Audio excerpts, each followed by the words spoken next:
It was like he's still in the car, but they're working to get him out.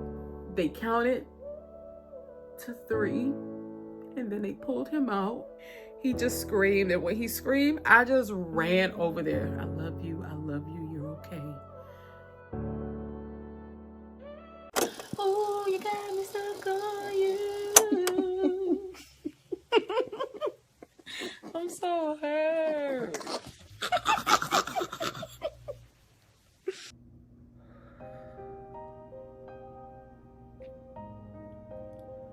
I cannot believe that it's already 10 years since my husband's car accident.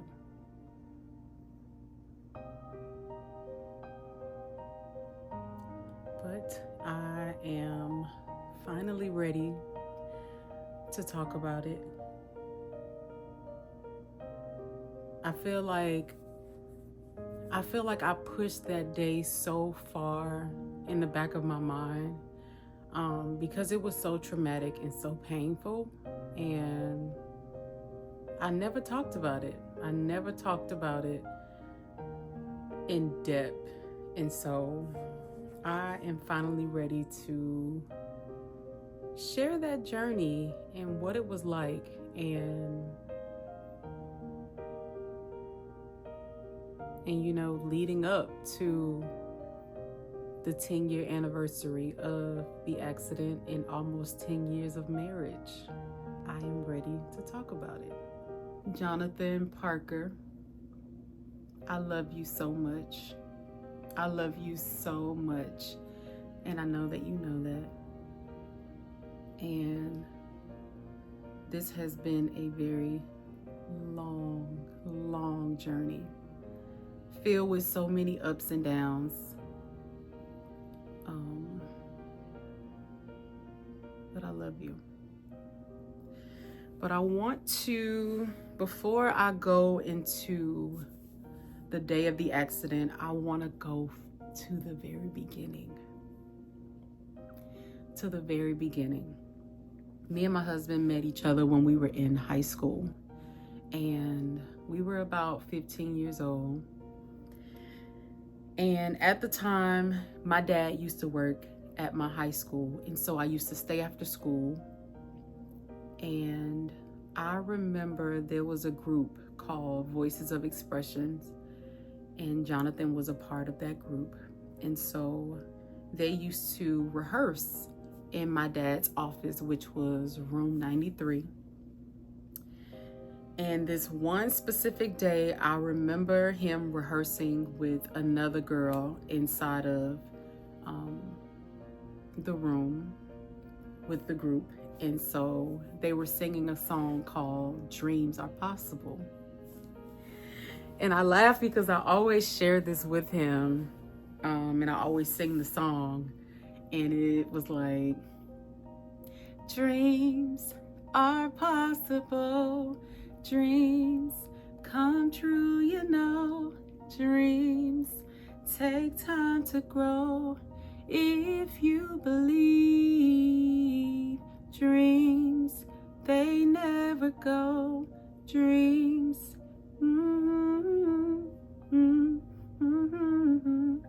if you believe in your dreams.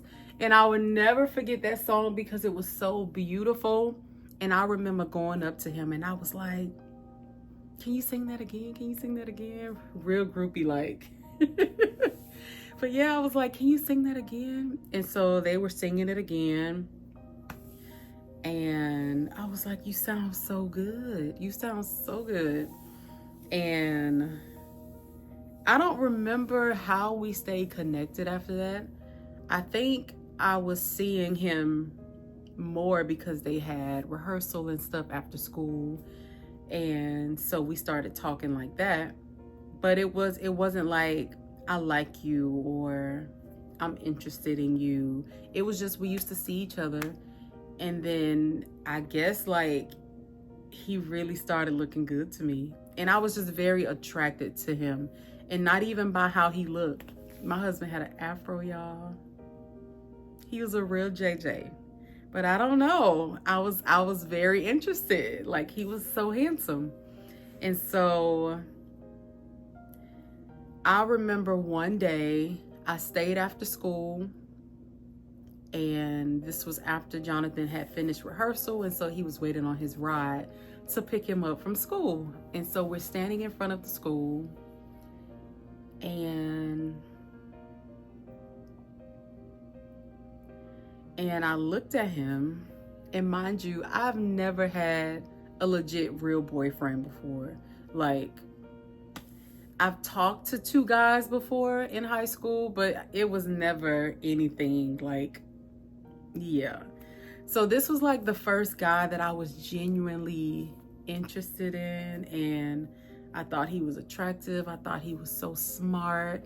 And so I remember being out front with him, and I was like so nervous. And I was like, so what do you think? Like, I was like, what do you think? Like, if somebody likes somebody, but they don't know how to tell them, like, what you think? And I think we both was just like, he was like, I mean, I don't know. And we just laughed. And then I remember his ride came, and then he went home. And I think after that, I just kept seeing him during rehearsals and stuff. And I believe that is when I joined VOE. I don't know if I joined because I liked him or if I joined because I genuinely wanted to do it. Obviously, I'm a singer. I sing. A lot of people don't know that, but I do sing. And I wanted to get involved in something else. And so I joined the team. And that's when we started talking from there. And I believe that's when he shared his number with me. And so we started talking and stuff. And I remember over the summer, he was like, I'm not going to be home. I'm going to be in New York because he had to do something in New York with the group that he was involved in. And so I remember being on the phone with him all day, all night, him while he's in the hotel room. Like, we're not even talking. We're just on the phone, listening to each other, listening to everything that's going on in the background. I'm living my life, doing my thing. And mind you, was I on my mama's cell phone? I don't even think I had a phone. I think I was on my mama's phone talking to him. So, yeah. But we just on the phone breathing. I don't know. I guess puppy love. And so after that, I remember he asked me out on our very first date. Y'all, I was so nervous because I had never been on a date before, ever. This was the very first guy that ever asked me out on a date, and I was scared, but I was like, let me ask my mama. And so I asked my mama, and she said that it was okay. And so I remember he came to pick me up. His dad drove him to come pick me up. And we went to the movies. And we went to see Stomp the Yard. And I remember we went into the movie theater. And y'all, I don't know why they sold us a ticket for the movie theater, because the movie was sold out. There was absolutely nowhere to sit when we were in the movie theater. And so randomly, we found one seat, y'all. When I say it was packed, we found one seat all the way at the bottom. I'm talking, if you at the bottom, you got to do like this just to see the movie. We sit down. Well, he sits and he's like, you can sit on my lap. And I was like, no. I remember I was like, absolutely not. Like, I don't know what you think this is, but I'm not sitting on your lap. And one, like, I was very scared. Like, what do you mean? What do you mean sit on your lap? I mean, you try to be a gentleman, I guess, but no. So we ended up sitting on the little stair that they had. Yeah, that wasn't safe at all. But we ended up sitting on the step. And then I don't remember if we stayed for the whole movie or not, but that was that. And then after the movie was over, his dad came to pick us up. and he brought us home. He brought me home. So his dad is driving and we in the back seat. And I remember he came a little closer and he was like, so like, can I say that like you my girlfriend now? And I looked at him and I just turned around and I looked out the window the entire way home. And I didn't say a word. I didn't say anything. And I don't even know why I didn't say anything, because I liked him. But I don't know. It was just something about like making it official. You know, I don't know. I was scared. I don't know. So I get home. I'm getting out the car. And I remember he did not get out of the car. And his dad said, "You gonna get out the car to walk her to?" And he got out the car and he walked me up. And I was like, "All right, I'll see you later." And then I remember seeing him at school for the first time after that. And when I say he gave me the cold shoulder, like, I guess he said, "Forget her, because I ain't with, like," and I guess he was right, because I don't know why I didn't answer him. But I remember I had a dream. I remember I had a dream and I was like, I don't know if I want to share this with him, because he really acting like he don't want to talk to me anymore. But I like him. And I don't know why I didn't say anything, but I like him. And so I remember going over there and I was talking to him and I told him about the dream that I had, and he was just like, and then he was still giving me the cold shoulder. And then some kind of way we ended up talking again on the phone, and we started talking after that. And I just remember that it's official. Everybody knows that Darnisha and Jonathan is together. He asked me if I would go to our homecoming with him, and I said yes. And so we went to homecoming together, and baby, that was my man. You couldn't tell me otherwise. It was Darnisha and Jonathan and Darnisha. So if a guy ever wanted to talk to me or was interested in me, they had to talk to my dad. And only one person ever talked to my dad. And I was like, boy, I don't know why you talking to my daddy, because I don't like you. Yeah. And so I remember when my dad met him, and my dad was just kind of like, okay. And I would never forget, my dad was like, so like, do you like him? And I was like, yes, I do. And I was like, but we just cool. And my dad was like, so what does that mean? Like, what does cool mean? And I was like, we friends with benefits. And I would never forget, my daddy looked at me and was like, don't say that. Don't say that. Y'all, I don't even know what friends with benefits meant at the time. I just heard other people saying it. So I'm like, I mean, we cool. We ain't like, you know, but I mean, we cool. We friends with benefits. Like, we just talk. Like, that's it. And he was just like, don't say that. He could have told me what it meant, because I'm out here thinking, yeah, I don't know. 12th grade had just started, and I would never forget the first time seeing Jonathan come to school as a senior. Y'all, when I met my husband, he had an afro, very slim, and he was given very much JJ. And I don't know, like, I was very attracted to JJ. But it's something about when he walked in that school, y'all, he had a fresh cut. Oh my God. I can just see it right now. He had a fresh cut. He had on his teal fitted uniform shirt. He had on his blue jeans. He had on his Nike Dunks. And he had on the backpack. I remember that day. He walked down the hall to see me from his class. My health class was all the way on the other side.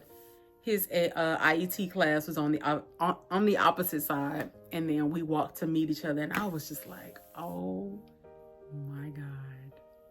He just looks so good. Yeah. Jonathan was involved in everything. Everybody knew him. Everybody liked him. He became the man. He became the cool guy in high school. He started feeling himself. Yeah. It was time for us to graduate from high school, and that was a little sad. I was very happy, but I was also sad because that meant that we would be going our separate ways, and we didn't know what was going to happen after that. I ended up starting college in Miami, and he moved away and went to Orlando for school. And he came up here and he did his thing. I stayed home and I didn't talk to anybody because I'm like, that's my man, my man, my man. And I didn't share this with a lot of people, but I did have a dream, and God did share with me that he was going to be my husband. And no, I wasn't crazy. No, I wasn't like this psycho girl. I have dreams, and that is how God talked to me most of the time. And I remember having that dream, and I shared it with him when the time was right. And I don't know, I held on to that. And not in a crazy way. I've never had a desire to talk to anybody else. I've never met anybody else who I would want to talk to. I've never had another boyfriend before. I've never tried to date anybody. I've never talked to another guy on the phone. I was that girl. Like, that's my man. I know it sounds so crazy right now, but honestly, I was focused on school. I was dancing at the time, and Jonathan was my boyfriend. And he came up to Orlando and he did his thing. But we were very young. And I remember he came down. I think this was during a Christmas break. And the beach has always been one of our favorite places to visit together. And I remember we went to the beach one night, and we were sitting on the side, and we had a very serious, deep, and very important conversation that needed to be had. And it was very heartbreaking. But it allowed me to see him in a different light. And I had to make a decision for myself. And also it allowed me to see who he was, like, for real. Like, we were kids when we started talking to each other. And at this point, you know, we're young adults. And that conversation was a very important turning point in our relationship. I went to visit him in Orlando. Jonathan was a part of a campus ministry at UCF called University Christian Fellowship. And we both grew up Christian. We were both raised in the church, and we were involved in our churches.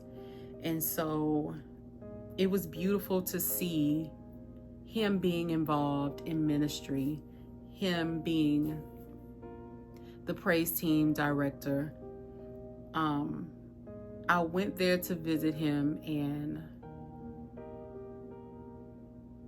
I remember a feeling came over me.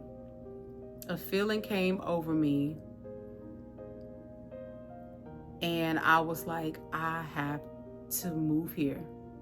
This is where I need to be. Like, this is my next step.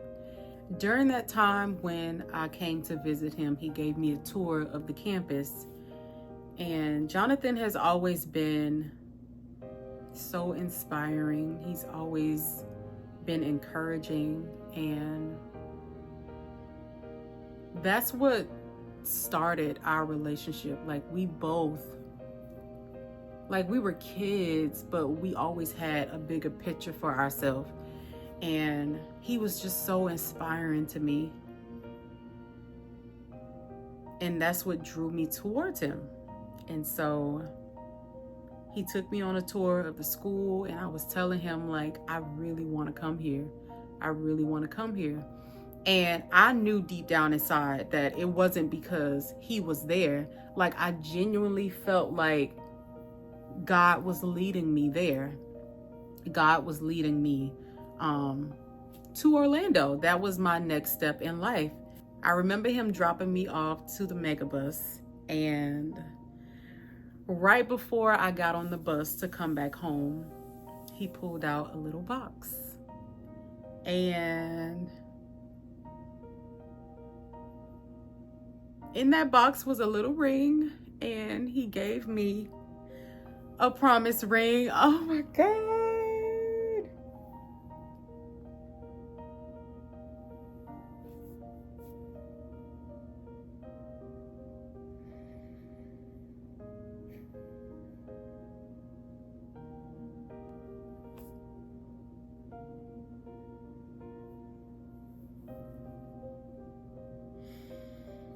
And I remember that he gave me a promise ring, and I put it on my hand, and I was just like, this is so beautiful.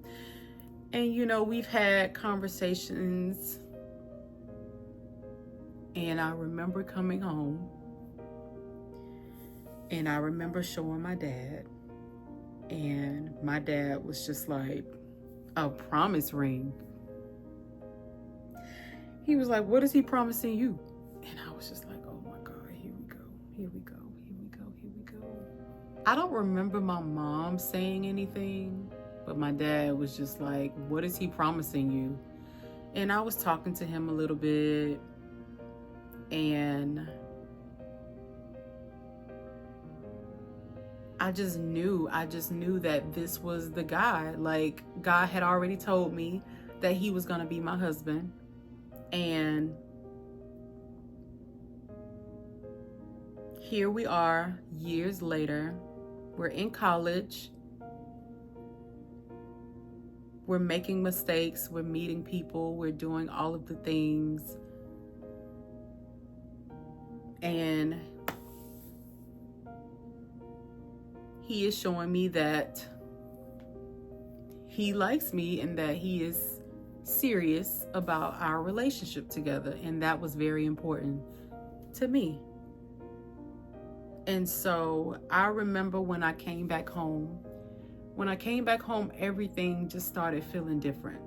Everything just started feeling different.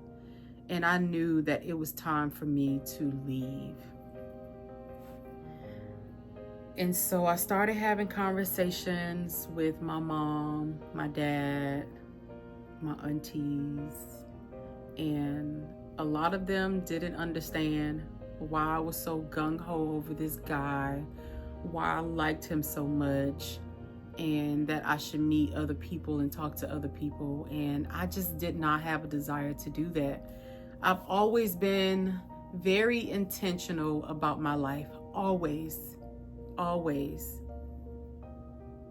When it came to friends, when it came to people who I hung out with, I've always been very intentional. And I'm never led by emotion. It's always intentional. It's always listening and hearing God. Even when I was young, I remember people saying, oh, you just want to move up there because he's there and this and that. And I was like, maybe I do. But maybe, just maybe, this is the next level of my life. And I really, really believe that. And so, you know, a lot of people didn't agree. But I remember that season of my life, I started praying. That is when God told me to go get some oil from the store. I would never forget it because I still have that bottle, and the oil is like this much left inside of the bottle.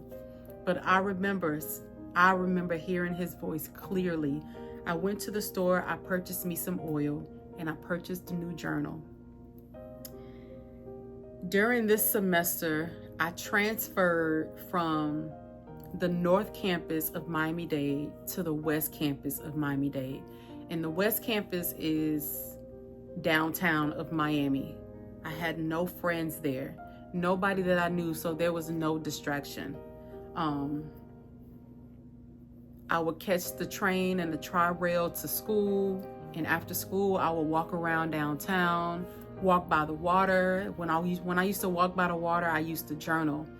I journaled every single day, and that was my way of communicating with God and, you know, really talking to him and asking him, is this really you? Is this really you talking to me, telling me that it's time for me to move? And so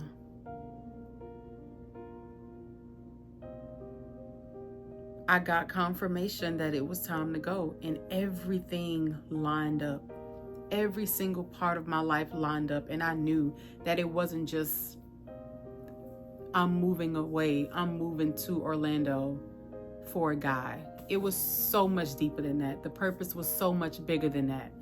And I'm grateful that I was obedient. Fast forward, moved here. Me and Jonathan is still together, and our relationship went to a new level, because this is when our walk with God really got serious. I wasn't sexually active, and that was very important for me in a relationship. And so I remember we had to set boundaries for each other, because that is not something that we wanted to do before marriage. And I remember we would have so many conversations, you know, just being with each other, growing together, making sure that our relationship with God was strong, because we started learning about the bigger picture of why we're together. What are we trying to do? One, we got to graduate from school. Like, that is the main priority and the reason why we came here. Two, what are we doing, you know? And then there was so much that went on between the two of us, from trying to understand who we were as individuals, trying to fight temptation, trying to grow through insecurities and be exactly who God called us to be. And I just remember praying for him all the time. I remember when I was staying in student housing in college, and I don't remember what year this was. I want to say it was 2014, maybe.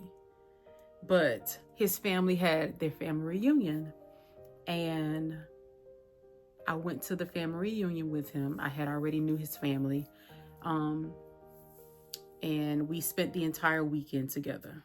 And I remember when he dropped me off to my apartment, I was in the room, and I just felt heavy. I felt so heavy, and it felt like I wasn't supposed to be there anymore.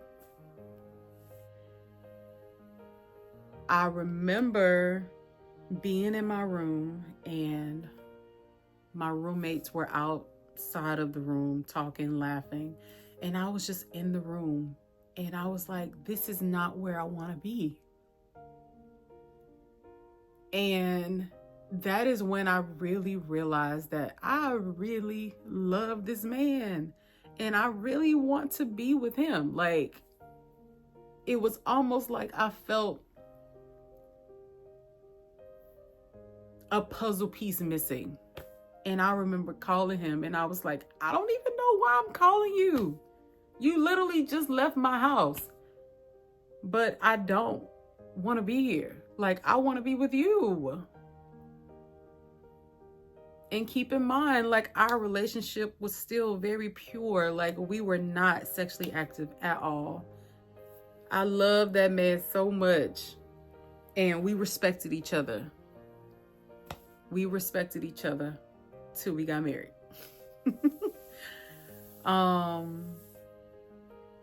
That was the day for me where I knew something in our relationship has changed, and God, I'm ready for whatever you have next. I started praying, and I was getting ready to enter my senior year of college. And at this time, I was 24 years old. 2015 started, and it started out as a really good year.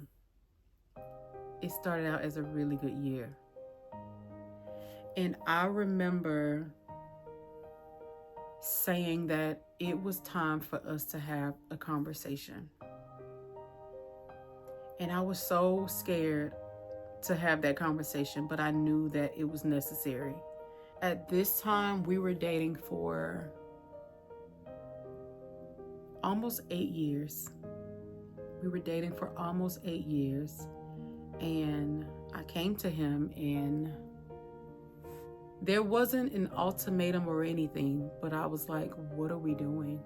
We were talking, and it was just like, what is the next step for us? What is the next step? And what is it going to take for us to get there? I felt like life was just changing so fast, and that when 2015 began, it just felt different.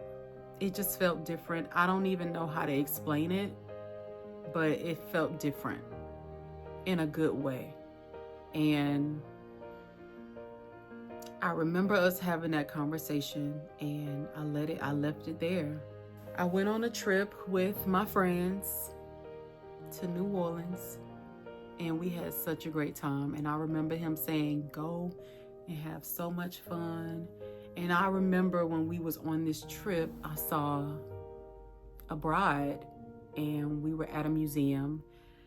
And I don't know, I looked at her and I was like, oh, can I take a picture with you? I think it's funny how like your spirit just knows without you knowing. It's crazy. I don't even know how to explain it.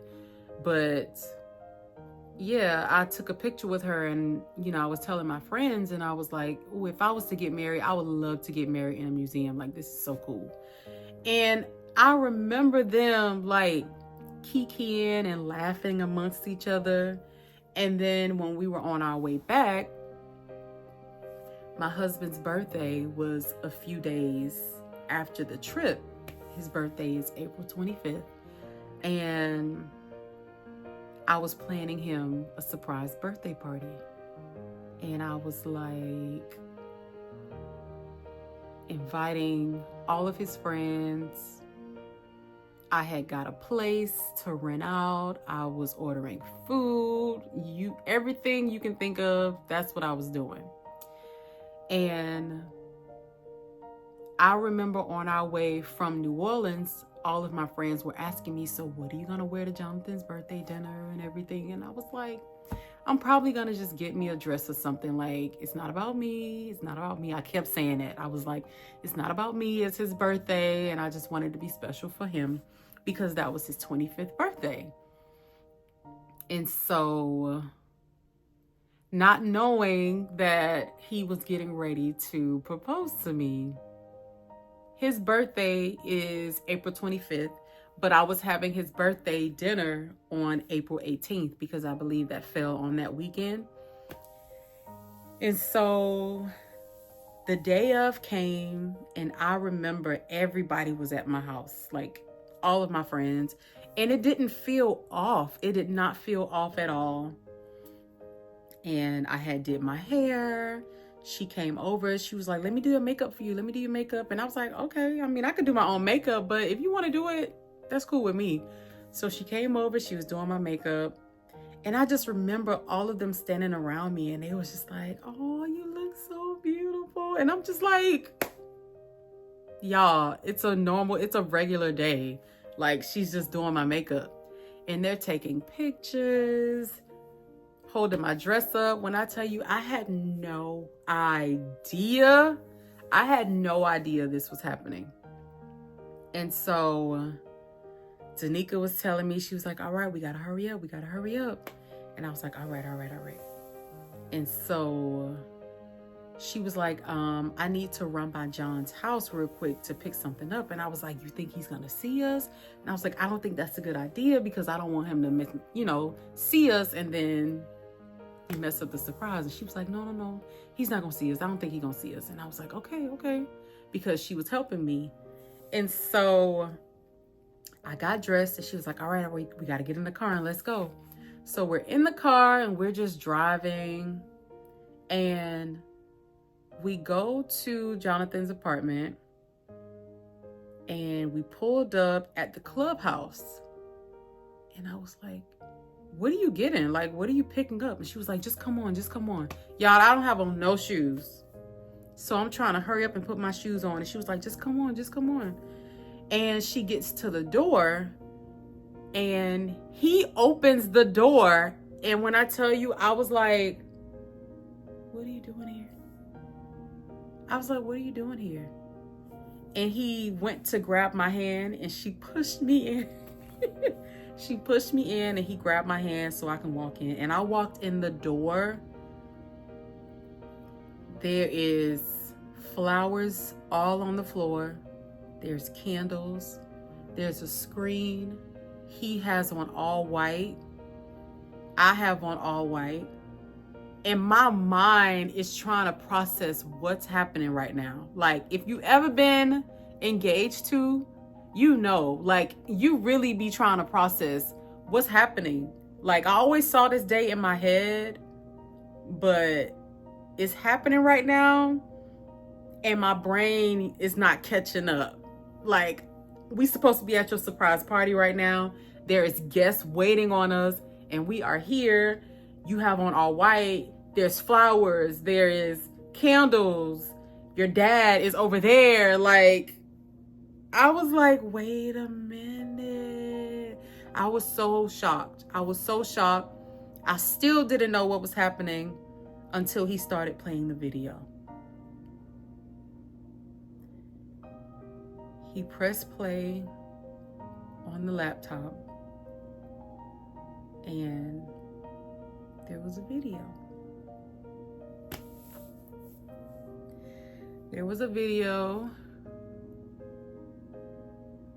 He walked in the house, and he started talking to his mom and dad.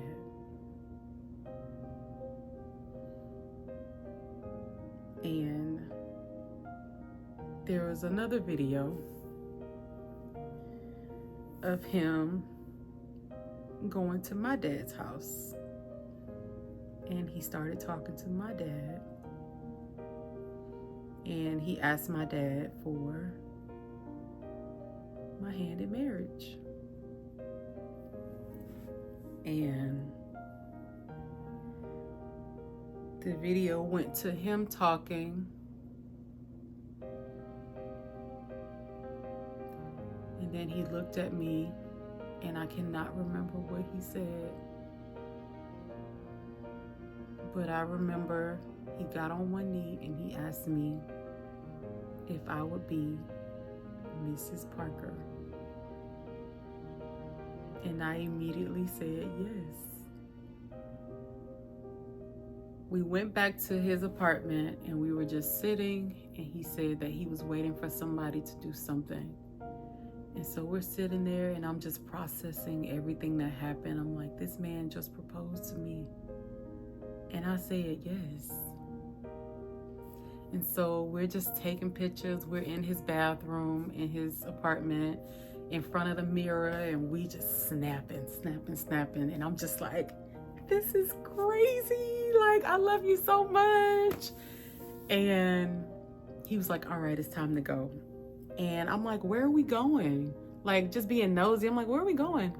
And he said that we were getting ready to go take some pictures. And I was like, okay.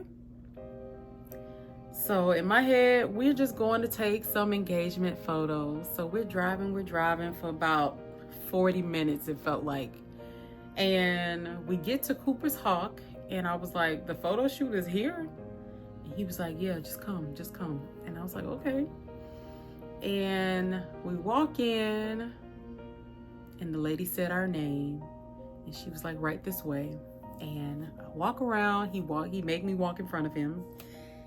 And I walked around the corner, and our entire family was sitting there.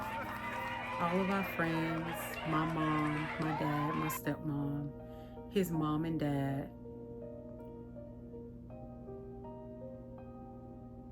All of our friends were there. People that I invited to his birthday party was there because, yeah. And this whole time, everybody knew except me. So I was doing all of this planning for his birthday, and everything that I planned, Danica went behind me and unplanned. So that was such a special day. And we were engaged.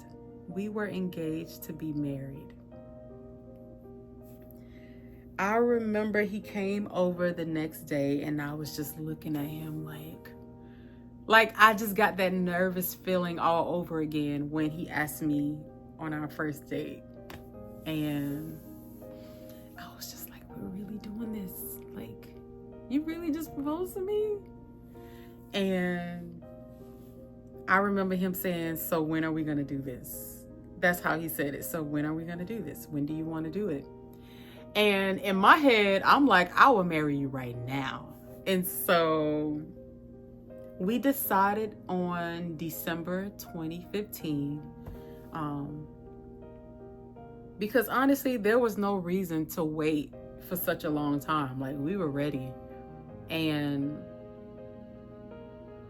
then we switched the date to January. And here we are, engaged,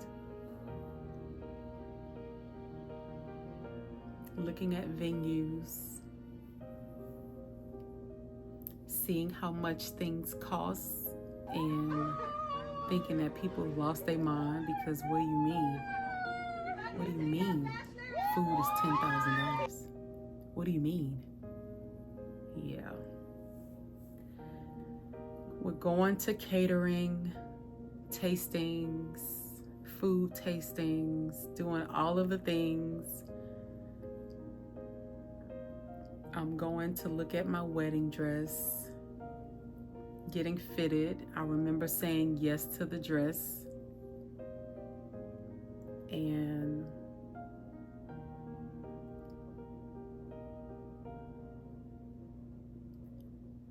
I remember we went to one venue, and we immediately knew that that venue was perfect, and it was the venue that we were going to get married at. And the only day that they had available for January was 1/16/16. And I was like, that's our wedding day. That is our wedding day. And so we locked it in. And that was the day that we were looking forward to get married. And so we're doing all of the things, happy, going to events. My husband is singing.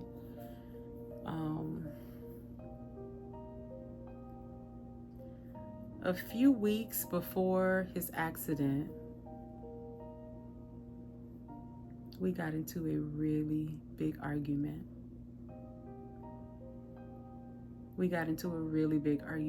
And I almost didn't want to get married anymore.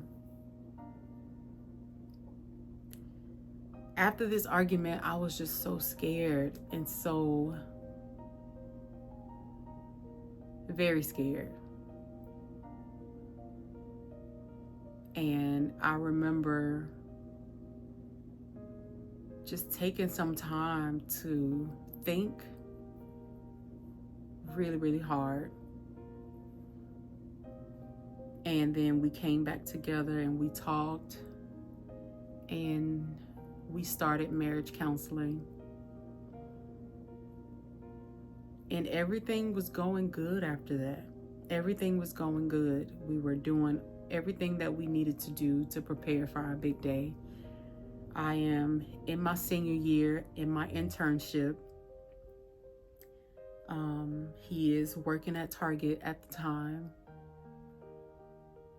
We are now getting ready to look for a place to move into after we get married. And we were looking for a place to move into starting in January of 2016.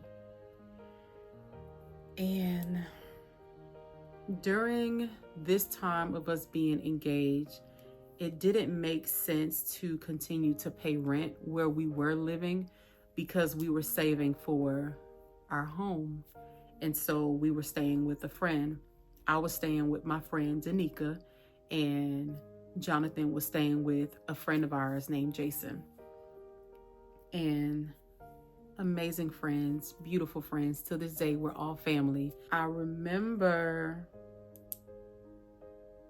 I don't think I had class that day. I remember taking a shower and getting dressed. And this was the day that we had a tour for a home that we were looking to rent. And Jonathan wasn't supposed to go into work that day. He didn't have to work that day, but he said, I'm gonna just go in for a few hours and then I'll meet you at the house. And I said, okay. And I remember after I got dressed, he called me and we're on the phone, we're talking, and I was like, okay, I'm leaving the house in about the next 10 minutes or so. So I'll see you there. And he was like, all right, I'm about to leave work, so I probably will beat you there. And I said, okay. And I'm driving from Sanford or East Orlando. I'm driving from East Orlando and he's driving from Millenia. So we're going opposite ways. And I'm driving. I have the GPS on and there's this number that's calling me. And I'm thinking that it is the realtor from the home that we're going to look at. And I was like, I'm not going to answer because I'm legit right there. I'm about to turn in. And, during that time, you couldn't look at the GPS and be on the phone at the same time. You had to do one or the other. And so I remember the number called me and then it called me again. And I was like, let me just answer. And so I get to the red light and I stopped and I answered the phone. And this person said, hi, is this Darnisha? And I said, yes, it is. And she was like, where are you? And I was like, I told them where I was because I'm thinking that it's the lady. Like, I'm letting her know that I'm almost there. And she's like, okay. She was like, my name is such and such. I don't remember her name. My name is such and such. And I am here with Jonathan right now. And he's been in a car accident. And I felt like I just got cold. And I think I asked her name again, and I just immediately said, where are you? I said, where are you? And she told me that they were on the I-4. I don't know what else she told me after that. She just said that they were on the I-4. And I said, I'm on my way. And she said that the ambulance is here. They're working on him. And I'm just like, is he breathing? And she was like, I'm talking to him. He gave me your number, so he's alert. He's alert. And I'm just like, okay, I'm on my way right now. And I remember I hung up the phone and I just started driving. And I had to pull over. And I was like, Donisha, breathe, breathe, breathe. And I was like, I don't know where I'm going. I don't even know where I'm going. But I had just got off the I-4. So I got back on the I-4 and I just started driving. And then I ran into traffic, and then I was like, maybe this is the accident. And there was absolutely no way that I can get through. So I got in the emergency lane and I just started driving so fast.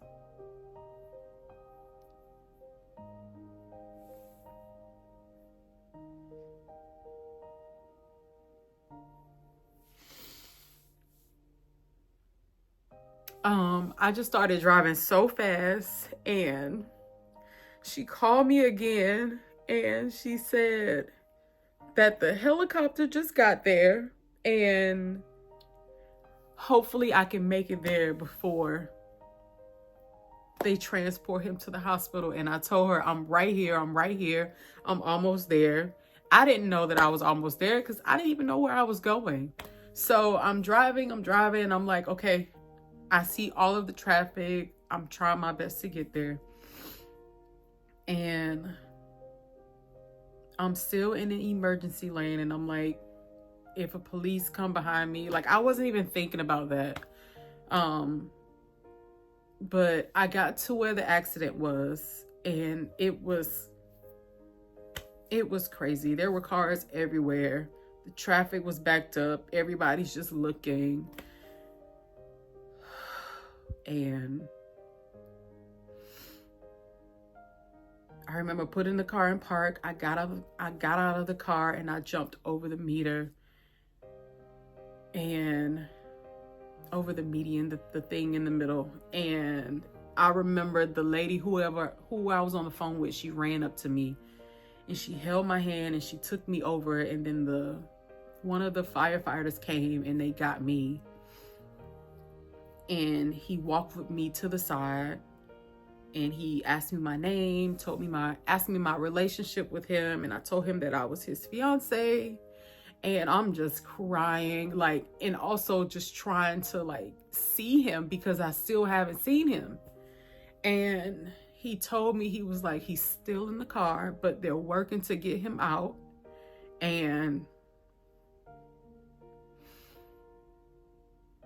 But he's talking to them. And so that gave me a little confidence that he was okay. But I was so scared, and I was by myself. And I just remember standing there with the firefighter, and he was hugging me and he was telling me that it was going to be okay. And I just have my eyes focused on Jonathan. I see the firefighters doing whatever they did to pull him out of the car. They had to break the door off and everything. And they counted to 3, and then they pulled him out.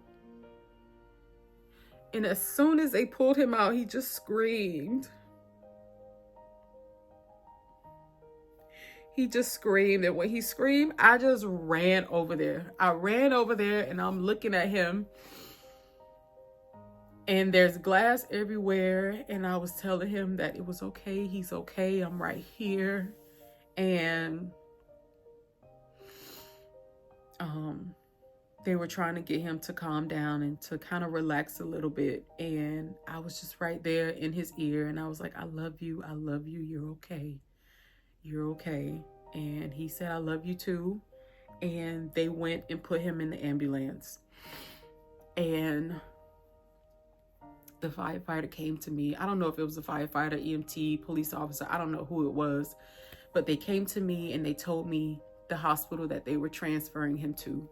And they asked me if I knew where it was. And I told them yes. And he asked me, will I be able to drive there by myself? Like, are you okay to drive? And I told him yes. And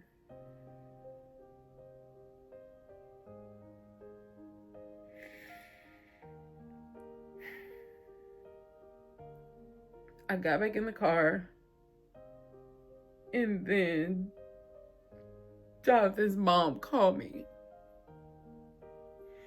She called me and she asked me what's happening, what's going on. And then I told her what happened. And she said that they were on their way here.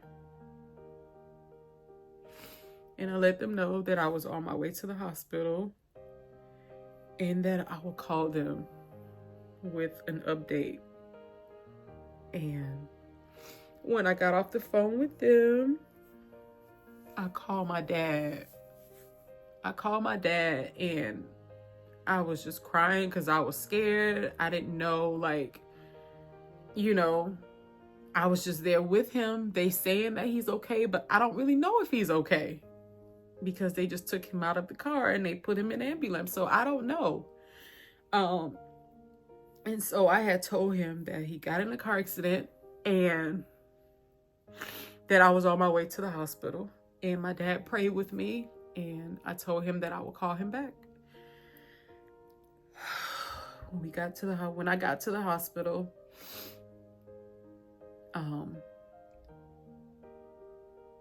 they let me back there to see him. And I called my friend Danica, and I told her what had happened, and she said that she was on her way. And I was back there with him, and he was good. He was stable, thank God. And I remember he was just crying. He was just crying because he didn't know what was going on. He didn't know what happened. And doctors and police started coming in. And then I remember Danica came, and so I had went out to go and see her. And when I went out to go and see her, I couldn't go back in because they just had patients coming in and out, left and right. It was super busy that day. And so I had to wait. And hours went by. Hours. We're just waiting for the lady to say that I can go back. And then Jonathan's mom and dad walked in the hospital.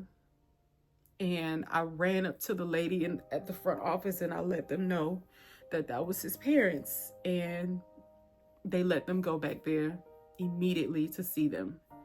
And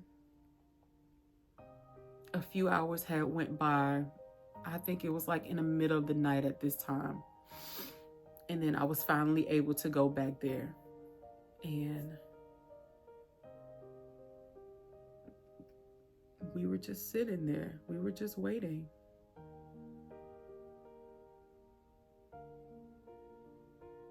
We were just waiting. And I feel like everything had changed. Everything had changed in that moment. They hadn't run any tests yet. They didn't clean him up. So there were still cuts, bruises, everything everywhere. And we were just waiting for them to transfer him to a room that they had available. I remember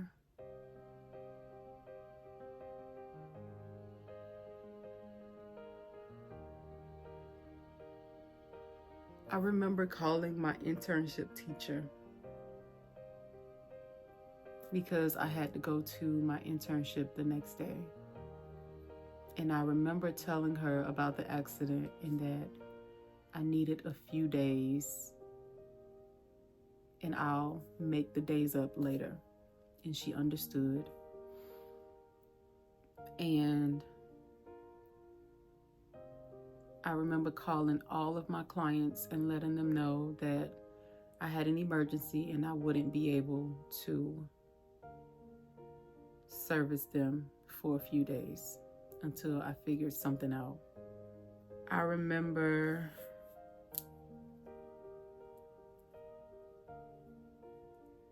my mom and dad-in-law, me and Danica being in the room with Jonathan.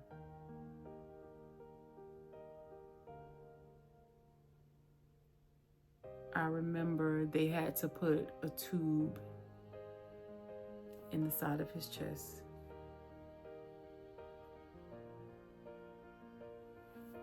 He couldn't walk.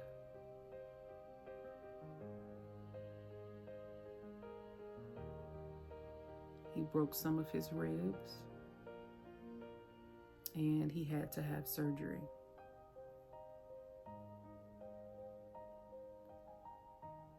The blessing in that was to know that he was alive, and that although it'll take some time, he was okay.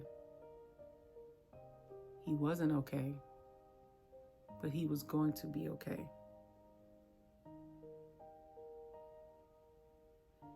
And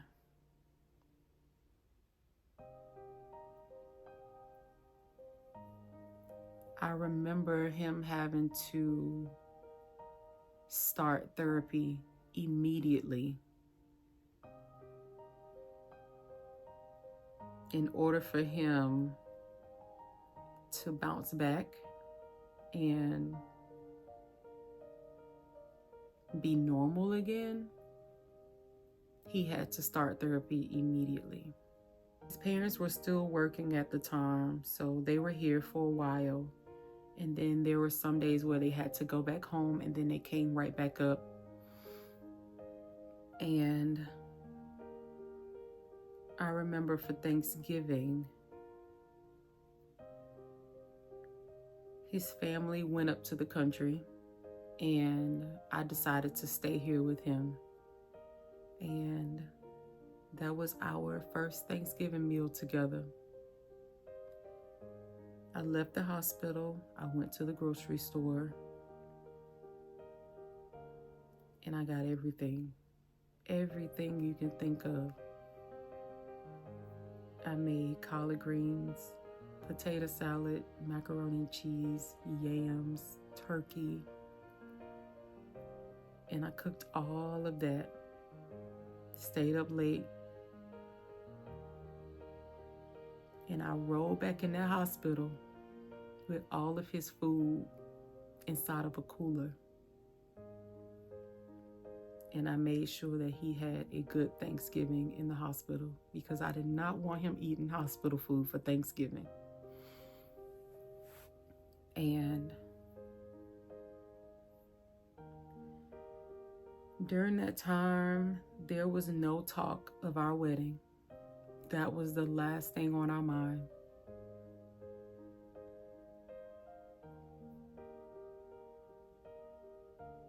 But it was also like,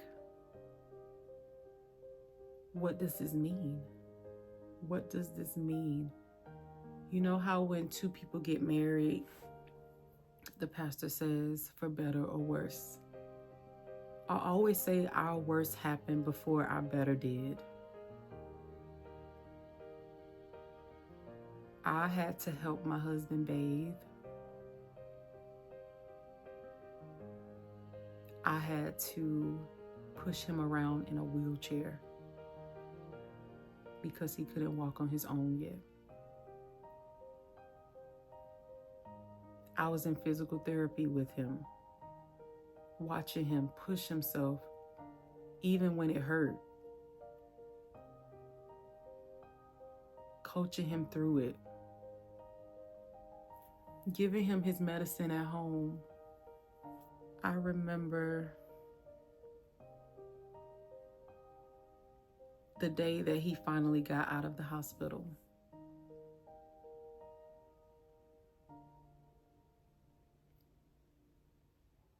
I remember the love that was poured into my husband. His entire village showed up. He was never in his hospital room alone. there was always somebody there with him.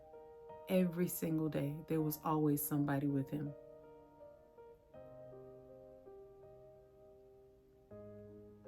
I remember when he got out of the hospital and reality hit in many different ways.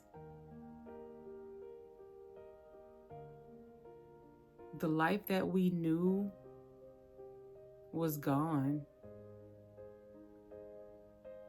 and a lot of healing has to take place now. Do we continue along with our wedding, or do we push it off?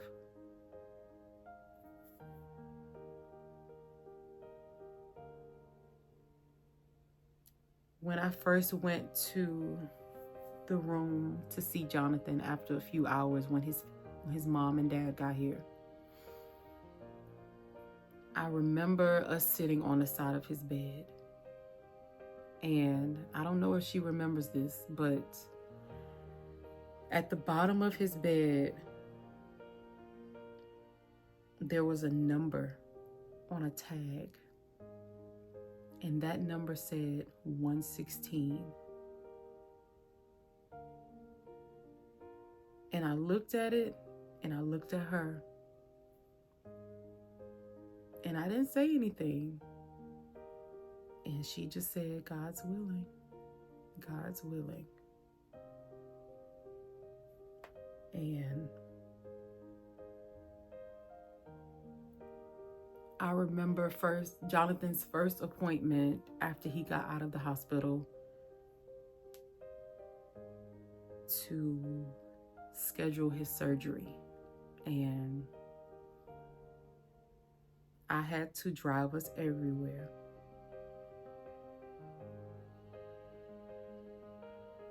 And that was okay with me.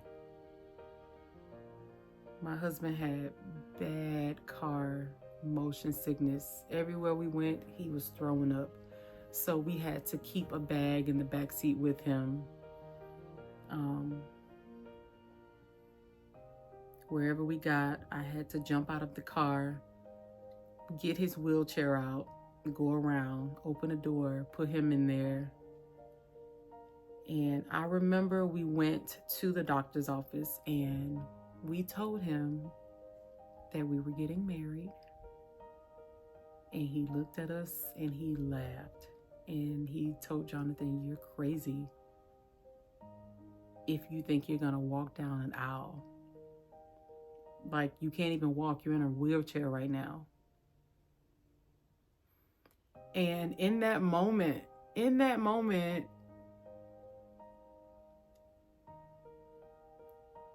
it just felt so dumb.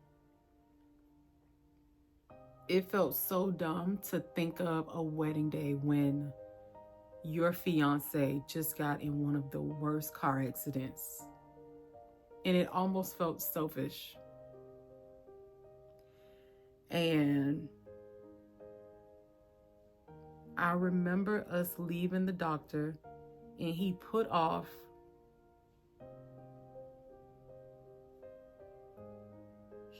his surgery date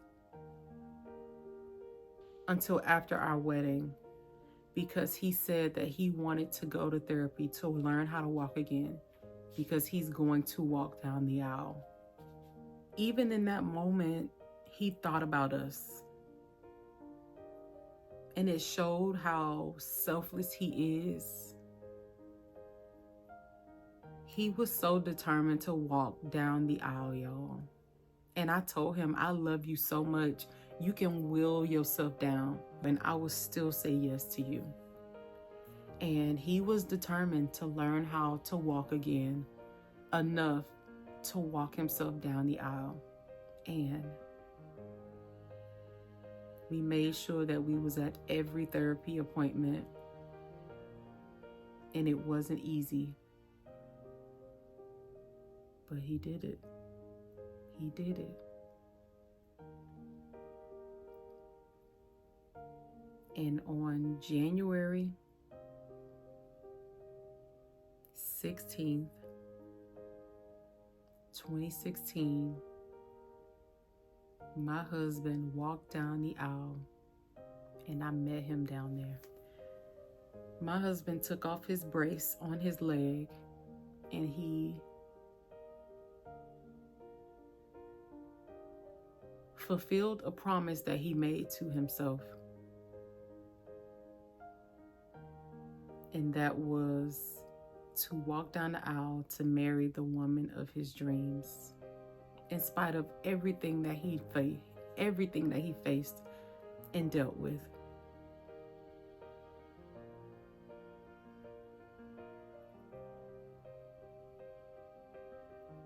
He did it. And that day I was so happy. It had been a very long time, many weeks that we felt that type of joy. And that night was so special. And I remember we looked at each other when we walked out after saying I do, and we looked at each other and he said, we did it. And I said, we did. And his mama looked at me and she said, Darnisha, he need to put this brace on his leg. And I said, yes, ma'am. Because even though he worked hard to get to this place, he still wasn't ready. So he still had to wear his brace on his leg. He still had to go to therapy. And he had to prepare for his upcoming surgery. After a couple gets married, not everybody, but a lot of people experience the rainbows and butterflies and just all of the love and all of the whatever you can think of. And that wasn't our reality. It wasn't our reality in the beginning. It was very hard in the beginning. I had just started the end of my senior year, which was an internship that was very aggressive. My husband wasn't working at the time. He could not work, so he was home all day. And I was at school all day. And as time went on, something that I had been wanting to do for such a long time, the opportunity presented itself. And this was after my husband had his surgery in February. And I made the decision to pledge Delta Sigma Theta Sorority Incorporated. And before I made that decision, we were always okay with that. My husband is a Sigma, and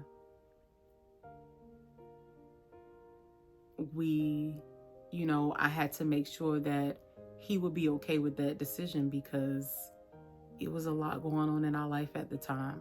And that was a huge commitment for myself. And he was okay with it.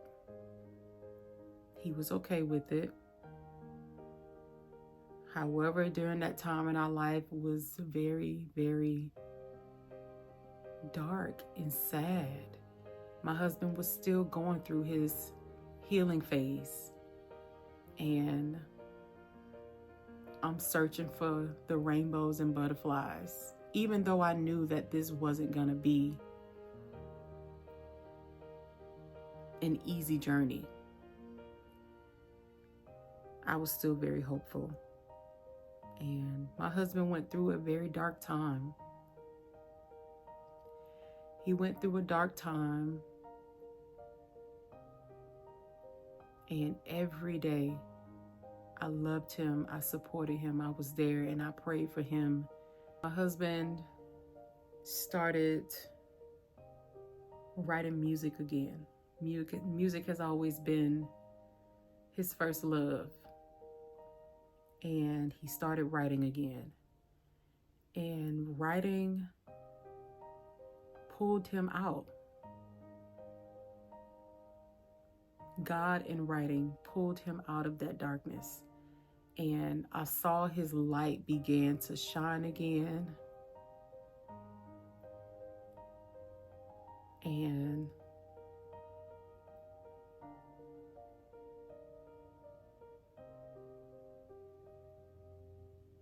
his creativity began to come back. And he created an album called Guns N' Roses.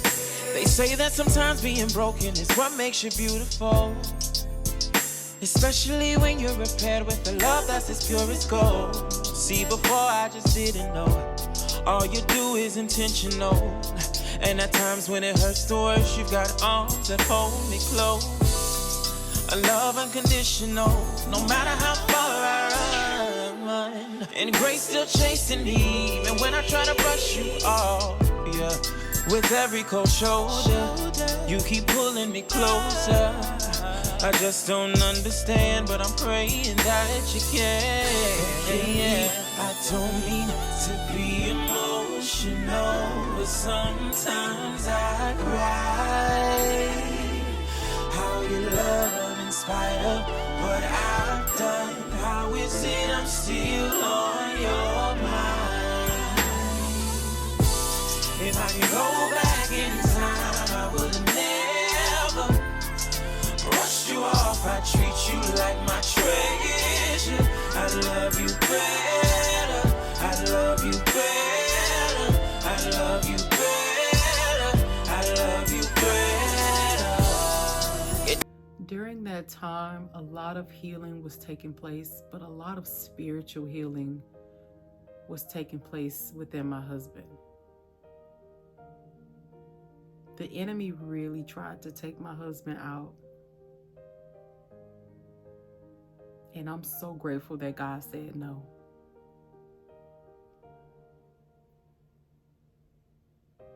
The plan that he had and has for Jonathan is so much bigger.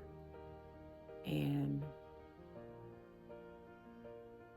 I'm so happy and grateful that I get to witness that day in and day out. What could have altered and shifted his life in such a drastic way, God turned that around and healed him and has been covering him ever since. I watched my husband go on to do amazing things. He has become such an amazing husband.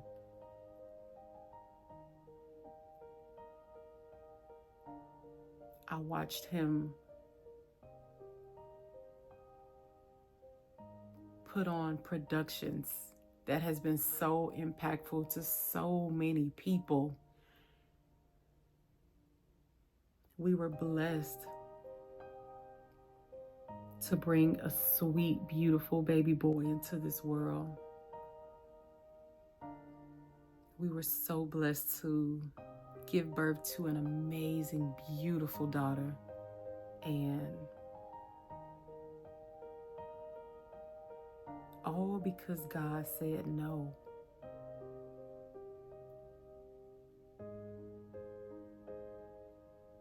Now here we are, almost 10 years later. And I am so incredibly proud of my husband and how far he's come as a man, as a child of God, as a creative, as a father, as a friend, as a son.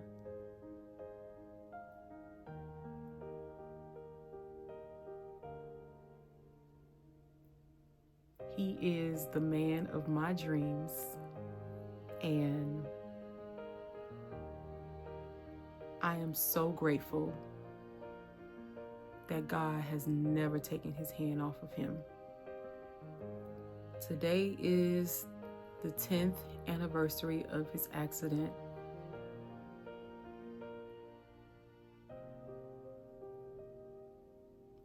But today I am sharing to all of the life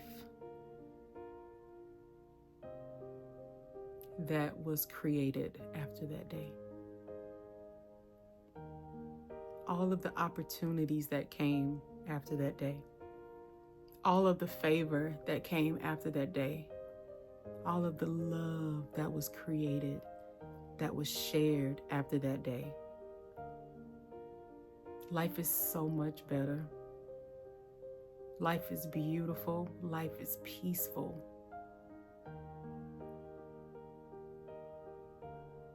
And I can't thank God enough. My baby, Jonathan Parker.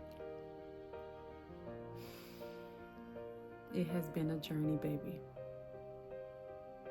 And I'm so grateful that I've been able to stand right on the side of you through it all. And to the end of our time, I will continue to do just that.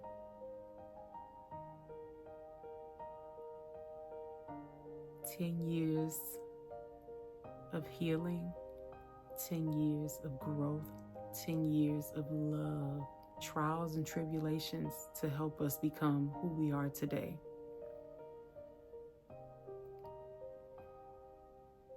I wouldn't dare want to do that with anybody else. That boy that I met with that afro, with that slim figure, with that beautiful, strong voice, and that brilliant mind, you're still that guy, times 10. And I am so in love with you, more than I was back then.